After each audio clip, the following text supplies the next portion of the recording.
स्वामींची सर्व सेवा करून बघितली, जे जे सांगितलं ते ते करून बघितलं, परंतु काही फळ मिळाले नाहीत, प्रश्नाची उत्तरे मिळाली नाहीत किंवा इच्छा पूर्ण झाल्या नाही.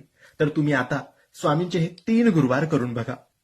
मनामध्ये विश्वास ठेवून, मनोभावाने, विश्वासाने आणि श्रद्धेने तुम्हाला हे 3 गुरुवार करायचे आहेत. हे 3 गुरुवार तुम्ही विश्वासाने, श्रद्धेने केले तर तुमच्या इच्छा पूर्ण नक्की होतील.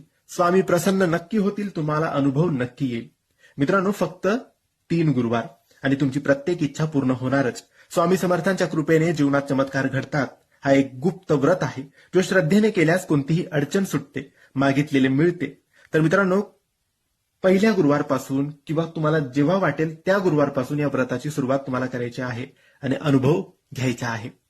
तुम्हाला 3 गुरुवार हे व्रत करायचे आहे. कोणत्याही गुरुवारी काही अडचण, सुतक किंवा काहीही प्रॉब्लेम आली तर मग तुम्हाला नवीन 3 गुरुवार करावे लागतील, हे लक्षात ठेवा.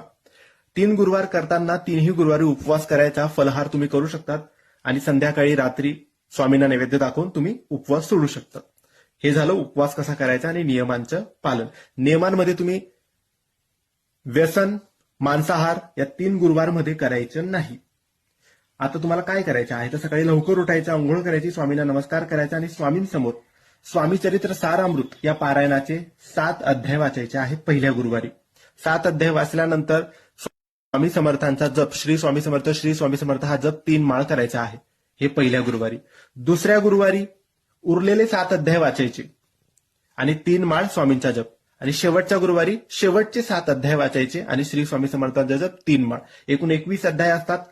7, 7, 7, 7 त्रिक 21 असे 21 अध्याय तुमचे पूर्ण होतील. आणि 7 अध्याय वाचल्यानंतर 3 माळ स्वामींचा जप करायचा आहे. हे 2च गोष्टी तुम्हाला सेवेमध्ये करायच्या आहेत. उपवास करायचा, कोणाबद्दल वाईट विचार, वाईट व्यसन, वाईट संगत करायची नाही.